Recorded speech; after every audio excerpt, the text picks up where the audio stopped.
my name's James, but made by Pete. Pete is my dad. My dad passed away when I was younger, so made by Pete. I was made by Pete. That's where the artist name comes from. I don't know really where it came from. It just came into my head, and people seem to like it, so that's cool. My mum was like, "What about made by Ellison?" I was like, Black Coffee did a remix, didn't he? he did, yeah. He asked to do it as well. Like, oh wow, that's pretty cool. that was because Damien signed it, and then he said to me, which he always does. He goes, "Who do you want to? You got any ideas for remixes?" He just sent me a text from Black Coffee, just saying, "Wow, this is amazing. Can I do a remix?" If I'm at home in the studio for 2 or 3 weeks, then I might get a bit restless. And if I'm traveling away for 2 or 3 weeks and I haven't had a chance to get home and get in the studio, I'll get a bit tired. I get a bit sick of it. So I do try to find a balance. It doesn't always work, but if I can get that 50-50 or as close to, that's when I'm at my happiest. I think as my most productive as well. Hi, welcome to Loud Unfiltered. We're joined by new talent made by Pete. How are we doing, bro? All right? Good, mate. Very good. Yeah, your tan seems to have worn off from the Caribbean already. Yeah, I know. It faded off first shower, mate. Oh, really? Oh, wow. Okay, amazing. I didn't even get much sun, I don't think. Just for context, we met in SXM in the Caribbean only a couple of weeks ago, where Made by Pete was playing. So yeah, what did you think of the festival? I loved it, mate. I mean, you get a chance to go and play at a festival in the Caribbean. It's like, that ticks a few boxes, right? Immediately. Yeah, definitely. Beautiful location. It was nice to done a festival like that where you're sort of everyone's in the same location for 3 days on an island, and it's like there's a real good community feel. I noticed immediately, like even when I got out of the airport, I got in a taxi and there was a woman in the taxi who was with me. I didn't know her, but she just got in the same taxi, and we started talking, and she was like, "Oh, I've been to SXM like 3 years in a row. I can show you where to go, and do you want to come and have dinner with us tonight?" And straight away it was just like, "Oh, great, okay," because I was travelling on my own, so it was nice to have that. And Julian, the festival owner, AP, came and met me on the Wednesday, and just integrated me with people already. So it was a really good experience. Yeah, it's a nice family feel, and it's good to all the artists stay there for a couple of days as well, so you get to hang out and meet them even when you're not playing. Everyone kind of goes and supports each other's sets as well. Yeah, loads of good fun. But yeah, no, I'm glad you had a good time, man. I've been doing that for 8 years now, so it's nice to hear how we're doing. Yeah, we had a good time there, obviously. We had a great time. Yeah, we had a great time. On the first night, right? Yeah, that was it. Yeah. I thought, right, I've got to get you on the podcast. So yeah, thank you for coming on. Pleasure. So yeah, just really like you're the first artist to come on the podcast. So really, just want to find out a bit more about your career, how you started, what motivates you, what you're doing now. I know you've got some new exciting news coming up that we want to kind of talk about as well. So let's get into it. Just let the audience find out a little bit more about you and your processes. And the first thing really is like, where does the name come from really? Well, my name's James, but made by Pete. Pete is my dad. My dad passed away when I was younger, so made by Pete. I was made by Pete. That's where the artist name comes from. Yeah. And I don't know really where it came from. It just came into my head, and I thought it clicked. So I rolled with it. And people seem to like it, so that's cool. My mum was like, "What about made by Ellison?" I was like, too many syllables. It doesn't quite roll off the tongue. It doesn't quite roll, does it? Maybe it can be your alias. Yeah. Or maybe if the first album, I'll call it Allison, or I'll get a track. Yeah. I have to do something for mum because she did most of the work, to be fair. So I got to hook her up with something. Oh, perfect. So how long you been like a DJ producer? Yeah, over 20 years DJing. I started when I was 16. Just like playing records with my friend. A couple of my mates had turntables, and we would just hang out and play records. And I started getting into it. I went to Ibiza when I was really young. Like my mum took me and my best mate on like family holidays when we were like 14. Like we used to stay out in the sticks. Like that was we went back year after year, and I think when I was 16, I walked into Passion. I didn't really know what house music was or anything. I'd never been clubbing before, and I was just like blown away by the experience. Like everyone was really friendly. Like the DJ was rocking it. It was super cool. Yeah. So do you know what? It's actually mad how many people were like this. We've done a lot of episodes now, and it's like so many people go, "I went to Ibiza." Yeah. And next thing I know, I'm running a festival, or I'm now a DJ producer. It's like I'm learning a lot from doing these episodes. It's more about people and stuff. But Ibiza keeps popping up all the time. So it's the mecca, right? And I suppose it's got this magic. Did you start making music first, or was it a DJ first? Or like started DJing first, yeah. So I borrowed my mates. I came back from Ibiza, and I was like, okay, I want to do this. So I borrowed my mates' turntables and bought some like 3 records from HMV, and I just like sat there mixing them for like weeks, just these 3 records, because that's all I could afford. And I got really into it. At the time, I was actually working. I was like 17. I I was working as a tennis coach, and You don't look like a tennis player. no, I was when I was a kid, but no, those days are long gone. But I said to my mum, I was like, Mum, I really want to be a DJ. And she was like, well, if you're going to be a DJ, you should probably learn how to make music. And I was like, I hadn't even thought of that. I was like, all right, it's probably a good idea. So I went to college in Wandsworth, South Thames College. I did a BTEC in music production, and that was really good. That was sort of kick-started me making music, and I just got hooked and just kept doing it. I mean, as a kid, 10 to 16, I was massively into computer games. I'd have like a Nintendo, Nintendo 2, Sega Mega Drive, PlayStation 2, and then I got Logic. And Logic became my computer game. Like I could spend 8 hours a day on that. Just get on it and just practice and try things and do. Yeah, it was just exploring and being creative with no real desire to have any sort of end product, no expectation of anything. Just this is fun. Right. Okay. All right, amazing. All right, when was kind of your first track then you put out after playing around with Logic endlessly? My first ever release was called Sweaty Underpants. Oh, right, okay. Great name. And the label misspelt it, so it said Sweetie Underpants. And it was so bad, it had like 4 bass lines in it, none of them were any good. Right, okay. I've got a video of me playing it in the main room at Ministry of Sound when I was about 18. Oh, really? Amazing. And, we need to dig that video out. I think it's on YouTube. Oh, really? We'll put that in the video version of this. I think it was James Funkin' Edwards. Oh, right. Okay. That was your first artist name. Yeah. But that's well funny to be able to have. I've got a few CDs actually as well from my years at college when I first started making music, and I came across them like years back, but it's quite funny to listen to the early stages and hear how your mind was working. You can actually hear amongst all the crap and the shit. You can actually hear like the ideas that I was going for, and I didn't have the experience to how to develop. Have you gone back and listened back to them now? Yeah, well, it was. I found them I think it was about 5 or 6 years ago. I found them. I did listen to them. Still had a CD player back then. Yeah, but you could hear the ideas there, and it's like, obviously you're a lot better than you were back then at what you were doing. So. Yeah. You have to develop. It's not easy. I think the main stumbling block I find with people who are DJs and want to be producers is learning the software, because whether it's Logic, Ableton, Cubase, Fruity Loops, whatever it is, the interface is it's professional software, and it's a sort of a creative block, because once you know where to click and everything is, then it's just another tool, like a synth or a drum machine or your DAW. It's just a tool to use to be creative, and once you get past that creative block, you can then go on. Were you like taught how to do that, or was it? Just that's what I learned at college. Right. Okay. And that was a great blessing, because I did it every day, and it's like it's it's a technical piece of software, so you can't just do an hour on it once a week and expect to know how to do it. You kind of have to go back to it every day and drum it into your head, and eventually that's how you get to it. So persistence on it, and then you start to get it right. Yeah. And kind of like, obviously you said you've been doing this for like 20 years. When did you start to like kind of, right, I'm starting to make a bit more of an impact now, or I'm starting to play out a lot more, or was there that kind of that moment now, or was it just a gradual thing? There was definitely a transitional moment from being a London-based resident DJ to being an international DJ. Yeah. During my 20s, I was always playing in London all the time, and I was releasing records under different names, and I signed music. I had records on like Subliminal and Ministry of Sound and stuff, and that was all good, but it never really translated into a career. It was always something that I did on the side that I earned a bit of money from, had a bit of fun, but it was never self-sufficient as far as working in music. But I wrote a record in lockdown. I wrote a record called Horizon Red, which came out on Crosstown Rebels in 2023. So it was only 2 years ago, and that was the record that transitioned me from being a UK-based DJ to an international artist. Yeah, I remember that record. Everyone was playing for Black Coffee, and Black Coffee did a remix, didn't he? He did, yeah. He asked to do it as well. Like, that's pretty cool. That was because Damien signed it, and then he said to me, which he always does. He goes, "Who do you want to? Got any ideas for remixes?" And I first said to him, I was like, "Well, why don't you do one? Because you love it." Yeah. And this was like my 4th release on Crosstown at that time, so I felt confident enough to go on, Damien, come on, you do it.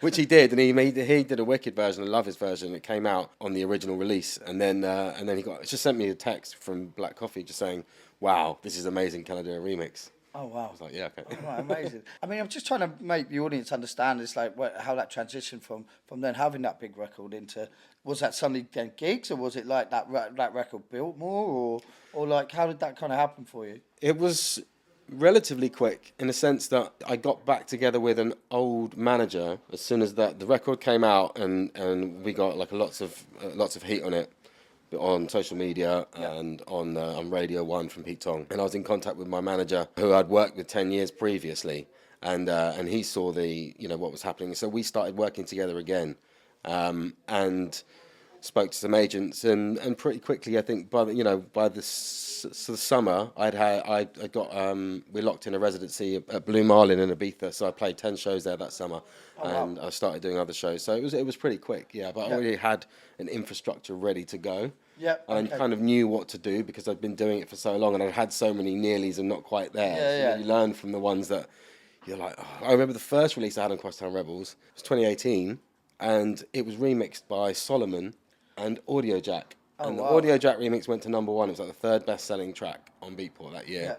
Obviously, it's Solomon. So I was like, right, here we go, career incoming. He was like, well, he's still pretty hot. He was like massive, super hot massive. in 2018. Nothing. Tumbleweed. Not a single gig. Nothing. And I was just like, I was well confused. I was like, it can be very much like a timing thing as well, isn't it? It can, So you can have that big record sometimes, and then it's just like, well, the world's not ready, maybe sometimes, or just where you had to create. And you said about the team you had around you, like maybe you didn't have that team around you. And then when the next time came, you were like, right, I'm kind of positioned now, and I'm ready to pop. So from that, I guess you've been playing all around the world like now. I have, It's been amazing actually to start touring and get to play frequently and regularly in other countries and different territories, and it's quite interesting to go and see how crowds react and how the scene is in. Did you find different crowds? Like, well, obviously you grew up being a London resident, so like going from playing in London or maybe Ibiza or wherever to then going to, I don't know, playing in the Caribbean or playing in America, which I think you've just done as well. So do you see the crowds different, and does that help you? I don't know. Do you play differently to them, or is it kind of learning a new way of DJing, a new trade, or like how do you kind of approach that? I guess. I think I always find a balance because I started as a DJ, and a DJ's job is to play to a crowd. You have to be you, but you also have to be adaptive, and you have to adapt to different situations. And a DJ should have enough records in their record box to know when to play a certain record. But I'm also an artist, so it's two separate things, and I've got like my sound and my music, so you kind of want to get that across. So some people are very, very specific, and they'll be like, "This is me. This is what I do. I'm just like it or fuck off." Basically. Okay. And then that's your kind of artist hat, and then your DJ hat is like, "Okay, this record would work really well. This one wouldn't. We could play." So that's the kind of inner dialogue that I've got going along quite a lot of the time, and sometimes one of them wins, and sometimes the other one wins. Right, it depends where you are. It's nice, and I think they are. They're put together so much now because they're just seen as like they're two of the same thing, but they're not. They're two completely different art forms, and I think if you can have that understanding that they are different and make that decision on how you want to approach it. But as far as crowds in different countries, what I've noticed is when I play abroad, the crowd is usually a lot older. Oh, okay, yeah. People in London go out clubbing, like clubbers are younger, like 20 to 25. Yeah. They then tend to like harder, faster music. Certainly I did when I was 20 in my 20s. Whereas when I go abroad, it's a bit older, maybe playing to 30s to 40s, and they maybe have got a bit more patience and they appreciate a slower build. You can build up these sets a little bit more and do something different. That's super interesting to realise that. And like, I don't know, what's your favourite place you played so far? The most memorable place I played was in the Swiss Alps, up in this. We had to get like 3 gondolas up onto this like massive glass platform overlooking this huge mountain. It was in the summer, so it was beautiful sunshine, but there was still snow on the peaks of the mountains, and then you could see all like the green and the forest around. It was incredible. It was like 300 people, really, really good crowd, really knowledgeable music crowd, and that was amazing. Yes, it was in Interlaken. Let me get there. Let me check. What was it called? Culture Sounds. Interlaken. Switzerland. It was in the Alps. It was definitely in Switzerland, because afterwards I played in Zurich, and I had to go down this gondola, 3 gondolas down, and get this like 2.5 hour train journey to Zurich. By the time I got there, I was knackered, and I walked into the club. It was like 2 a.m. Got into the DJ booth, and I was like, I can't hear anything. And I kept turning up the monitors really loud, and everything was getting louder and louder. And I was like, what's going on? And I realised that I hadn't decompressed my ears from the altitude. So I'm like this, and the whole thing just went bang, like in my ears. Oh wow, they still held on for that, Like, that yeah, long. yeah, Oh, yeah. It right. just blew my head off. I was like, shit, turning everything down, like getting out the reds. Can actually hear what you were mixing and what Yeah, you were doing. All right, yeah. I wonder what the crowd thought. Yeah, I don't know. The sound engineer wasn't happy. I was like, what's he been pointing at for the last half an hour? It's the limiter kicking in. Amazing. Yeah, I kind of want to dive in a little bit more into just like life as a DJ and producer. Like, what do you prefer? Like, is it the touring? Is it being in the studio? It's like, or is it just kind of what mood you're in, or what gigs you're going to, or? I thrive off both, and I think it's having a combination of both. If I'm at home in the studio for 2 or 3 weeks, then I might get a bit restless. And if I'm traveling away for 2 or 3 weeks and I haven't had a chance to get home and get in the studio, I'll get a bit tired. I get a bit sick of it. So I do try to find the balance. It doesn't always work, but when I can have that on and off switch, my off switch is in the studio, my on switch is when I'm touring. If I can get that 50-50 or as close to, that's when I'm at my happiest. I think that's my most productive as well. Yeah, so we've had a couple of different people on the pod. It's like we've had a life coach on here, we've had like a personal coach, we've had a fitness coach, a nutritionist, and all various things. Like kind of obviously the endless traveling with being a DJ and stuff like that. How do you kind of like look after yourself then? Then you can turn up and then like make music straight away. Yeah, I haven't quite. Or you don't. I haven't quite nailed it, to be honest. I mean, I've got the best intentions, but no, you do have to consider it, and it is hard. Everything lands on how much sleep I've had. Sometimes I remember I was thinking San Diego earlier this year or something, and I just had the best sleep on the flight, and I got there and I was so ready to go. And then other times it's like you didn't sleep on the flight, you were up late last night, and you're just not in a sociable mood. And then if you're not in a sociable mood, then you don't want to go out and meet the promoters and everyone, and just all you want to do is sleep. I guess you're traveling on your own, or so it's like you've got to be fun, James. Yeah. You want to be. You want to be that sociable person. You want to be out there talking and meeting people, but at the same time, you do have to think, oh shit, I've got another flight tomorrow, or another gig tomorrow. Like when we did the SXM festival, I had to leave you guys and go New York on Friday and Phoenix on Saturday, Miami on Sunday, and it was just like you have to really plan ahead for that, and you have to go, do you know what? I do need to get I swear you're going to miss your flight as well. Yeah, I know. I thought I would. I was actually checking in to see has he caught his flight. I was still on one tick, so I was like, he must be in the air, or he's asleep. Yeah, one or the other. But no, we always ask that. It's just I don't know, with the I guess trying to have that life balance as well. Yeah. It's like, and then you can when you're home as well, then you can be in the studio and things like that. Home's like a massive. It's a structure, right? Because when you're on tour, you have no structure. There's no routine. It's like you can have 2 hours sleep. You've got a flight at 6 a.m. You've got to be on the deck straight away because it's a daytime party. Deal with it. That's it. But once I get home, I can get into a routine, sort my body out, feel a bit fresher, and get myself back into a creative. Yeah. What is kind of your creative process then? Is you like getting the right mindset, getting in the right sort of I don't know, physical awake anyway. Yeah. Or what is the creative process when you want to start a new track, or is your studio at home, or do you go into the studio? My studio's in my garden. Nice. I built that when we moved house. I built that in my garden. I love having the studio at home. I like the just the immediacy of just walking down the garden and just having, if I need to do something or I want to do something or an idea sparks. But creativity is something that I have no control over. I can do things. Certainly, having things like exercising well, eating well, being present, not being tired, not being hungover. All those things help a lot. And once I'm in that rhythm and I feel happy and healthy, then I'm definitely more productive and more creative. But anything can spark an idea, and anything can destroy an idea as well. You just have to be open to trying things. And making loads of notes. I'm always making notes if I'm hearing something, whether it's on an advert or a TV or someone said that reminded me of something. just having a constant stream of reminders from when I'm in the studio. It's like, oh yeah, I wrote that down. Let me try that. Yeah, okay. And are you in there on your own, or do you get people to come in and collab, or like musicians or I anything like like to that? collab. Or is it... Yeah, I do. I don't ever get on well with collaborating with other producers because I feel like that's my role, and I like to do my things my own way. But I do love to collab with anyone that's got a different skill set from me. So a musician, a singer, a poet, a drummer. Anything who can come in and do something different that I can't do. Yeah.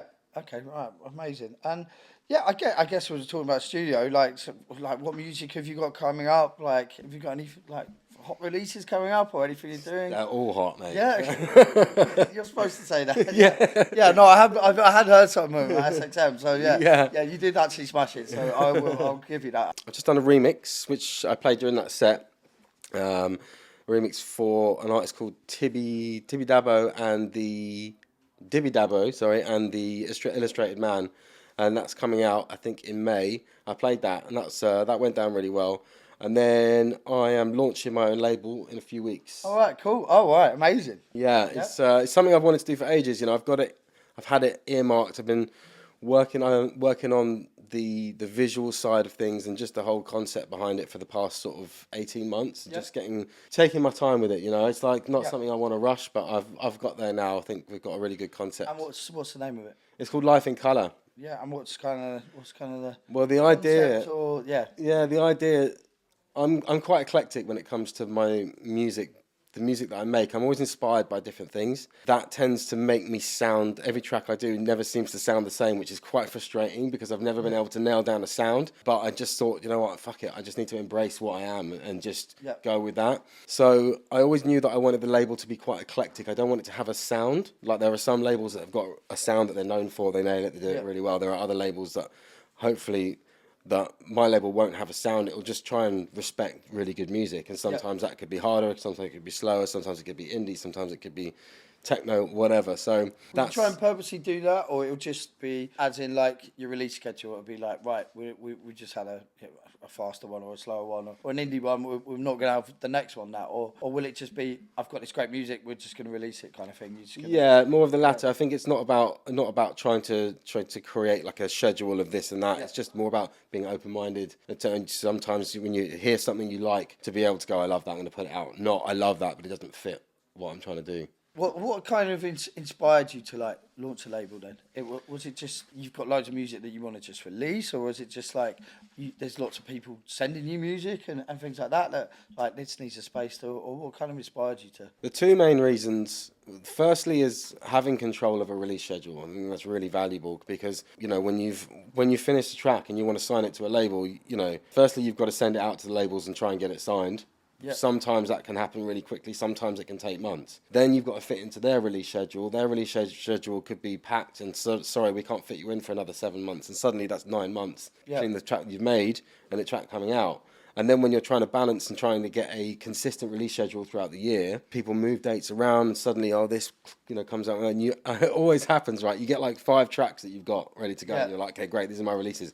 They all end up coming out between like in the space of like 8 weeks. So having control of the release schedule and being able to have that is one reason. And the other reason was to try and create my own identity. I think having worked in this industry for a long time and seeing the people who have come and gone, and some people can have really high, fast careers and then they can be gone, and other people have been really slow boners. But I think the ones who stick around for the longest are the ones who create their own identity, be that through a record label, be that through an event and a brand, or now maybe social media as well as another outlet. But because you can rely on other people, great record labels, to give you a platform and a foot up. And I think that's really important at the beginning, because then you kind of need to go, well, I've now got an audience, and now I need to cultivate the audience, and I need to create my own thing. I think understanding who you are and what you're going to be is quite important, and just, okay, this is my audience. It might be 20 million, it might be 20,000, but this is my audience, and these are the people who are going to, if they support me, I will have a career for the rest of my life. Like, just getting onto social media and that, so you're launching a label and things like that.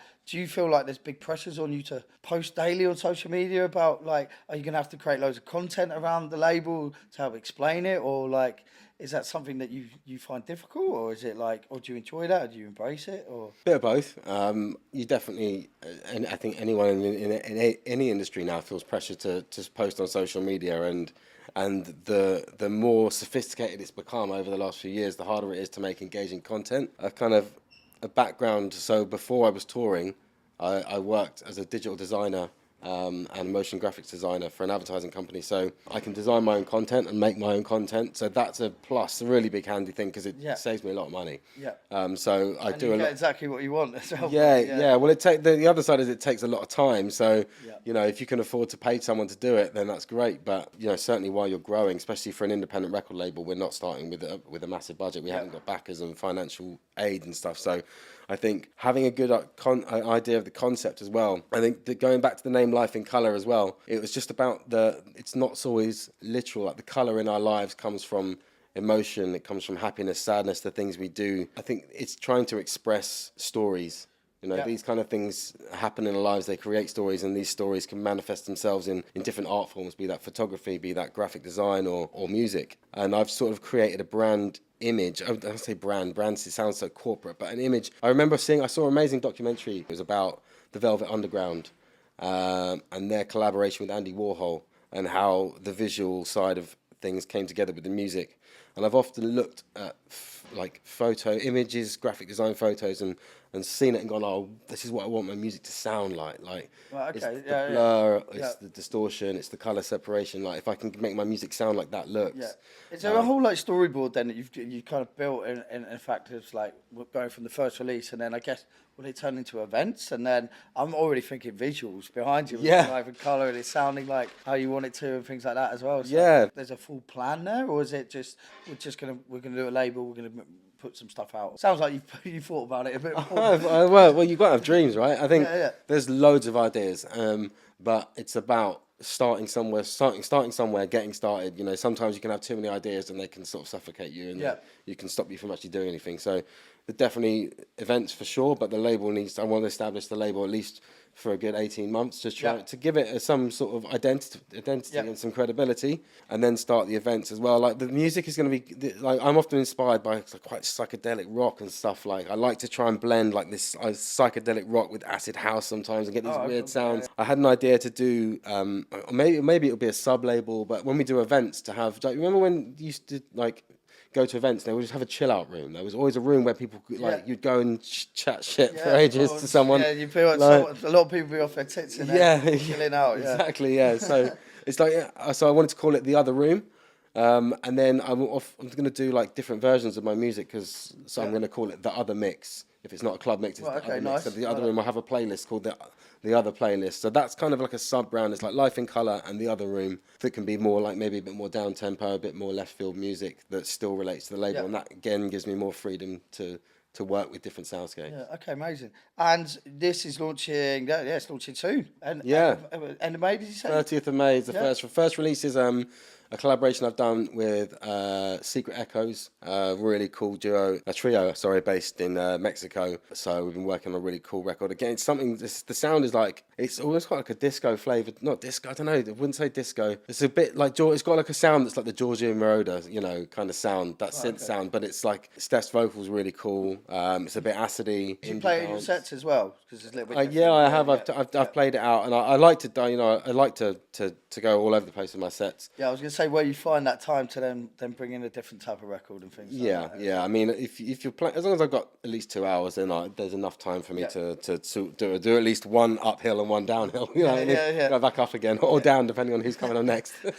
yeah, definitely. Just talking about the first ones in, like, what other? I mean, you might not be able to tell me, but what other artists have you got sort of signed or exploring, or are people starting to send you music already, or you going to you're the A&R now, I guess, so you trying to find people, or how does that process work? Because I've never started a label, so I have no idea. So how does that process as you're trying to build a label, like finding new talent or getting records from artists that you admire and things like that? At the moment, I've signed 3 records from other people, and I've got 2 myself that are coming out. So those ones were the music that people sent me to DJ, and fortunately they were unsigned and I loved them. But you have to look yourself. You have to reach out to people who inspire you and ask them, and be, you have to have an expectation. I'm not going to get Who Made Who to release a track on my label at the moment because there's a disparity, right? So you have to probably look, when you're starting a record label, you have to look at emerging artists and emerging talent, because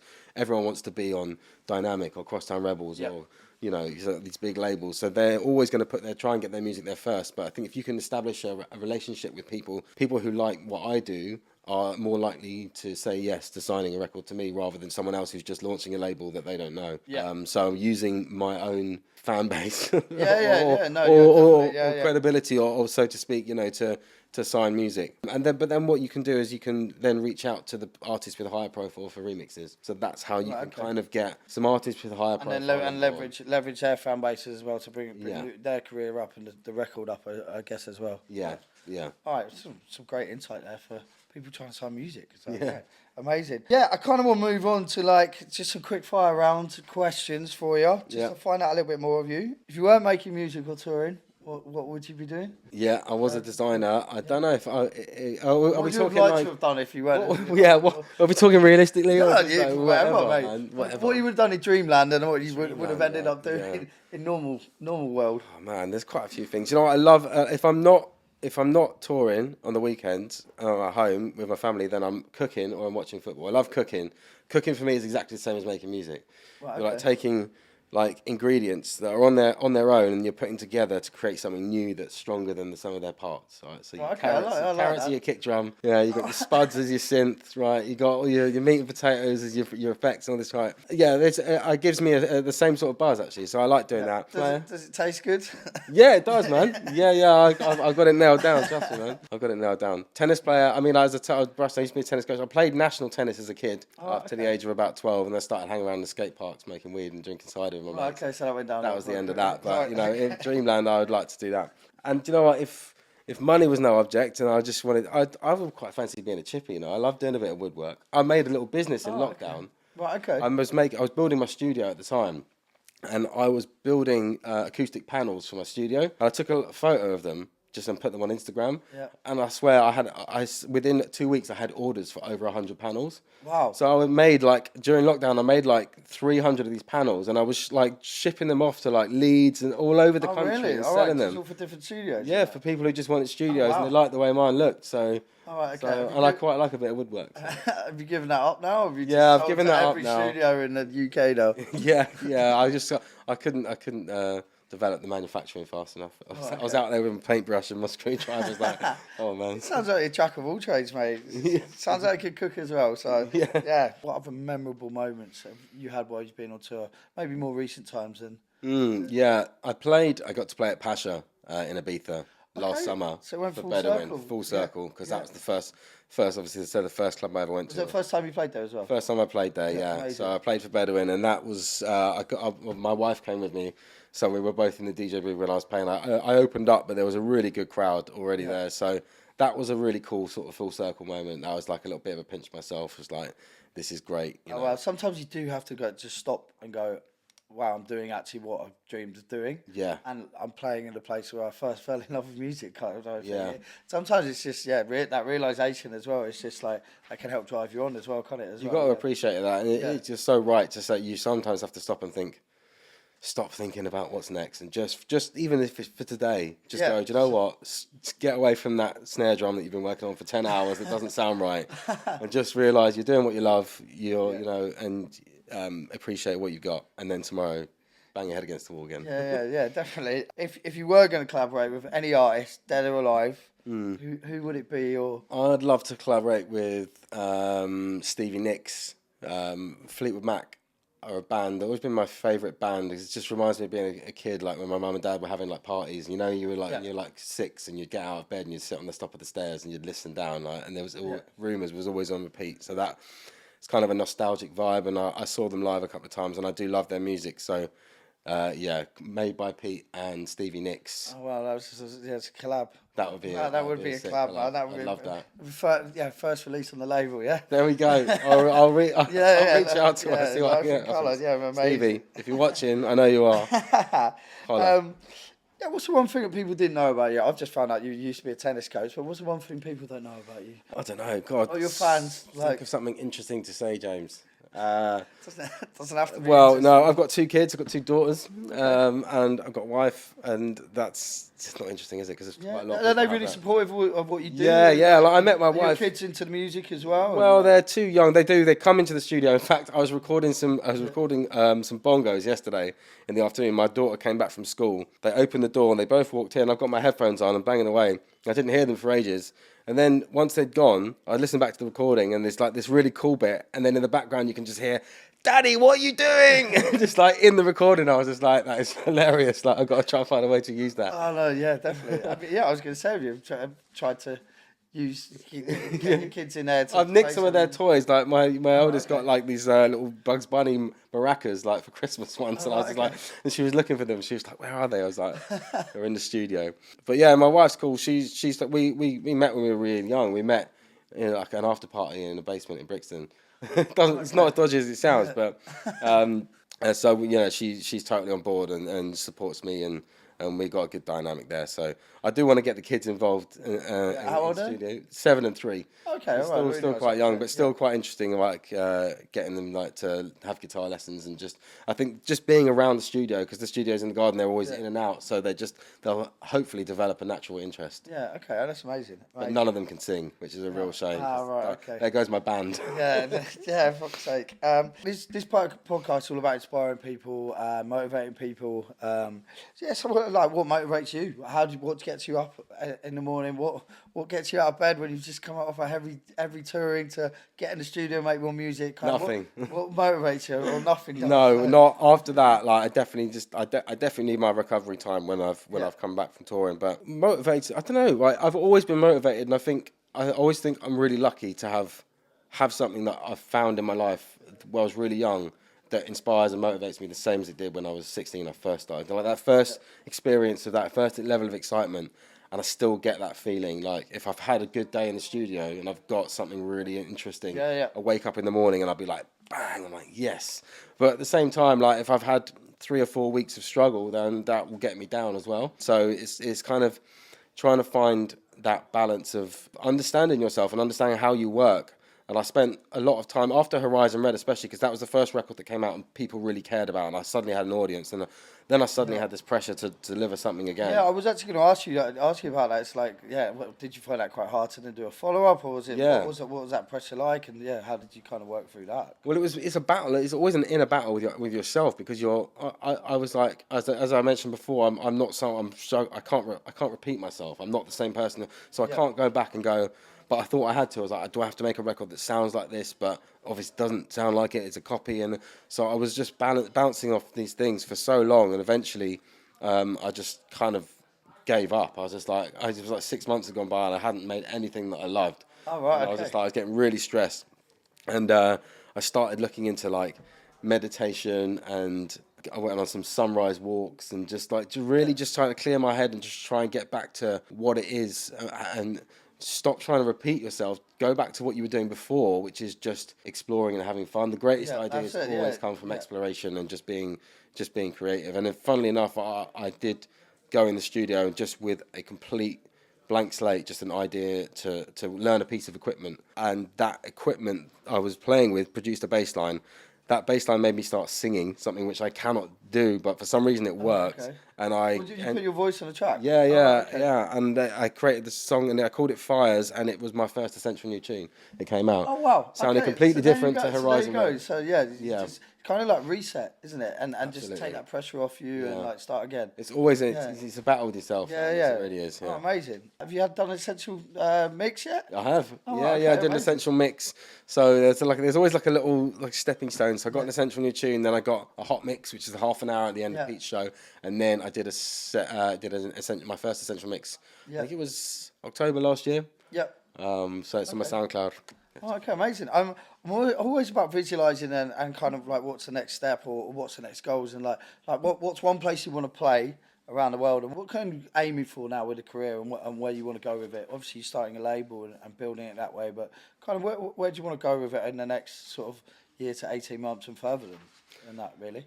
Yeah, I think I just wanna keep doing it. I think that's the thing is like I want to have a long career, and I'm happy to grow it slowly. I'm not trying to explode. I'm not trying to be the next Peggy Goo or this whatever. Like I'm not trying to be the next superstar. I'd rather just have a great sort of underground level career and being able to tour and DJ. I'm taking my time with things. Definitely growing the label is something I'm really excited about, and it's giving me something a real good purpose to do that. DJing. I mean, I'm playing some amazing gigs. I'm actually off to Venezuela next Oh yeah, you're trying to weekend. get me to come to I'm that. trying to get you to come to I've that. never been Yeah. there. That sounds like a lot of fun. Everyone's Well, like, don't go to I would Crackers. get in a lot of trouble if I went to Venezuela. Yeah. But yeah, it sounds good. Yeah. Let's look at the flights after this. And London, I'd like to play in London more. It's weird. Like I play in London now, like maybe once or twice a year, and it's like I've picked a job where I've got to get on a plane and travel across the Atlantic just to work, just to work. So yeah, playing in London a bit more would be nice. There's lots of new places opening up. Yeah. We're working on a couple of new club launches. There's something called Brixton Stories that's open. There's another club called Gallery that's just opened. There's loads of new stuff. I'd love to in do London. Brixton because in fact when I was thinking about doing for the first time I do a label party, should be in Brixton because that's where I cut my teeth as a DJ playing at clubs like the White House, Mass.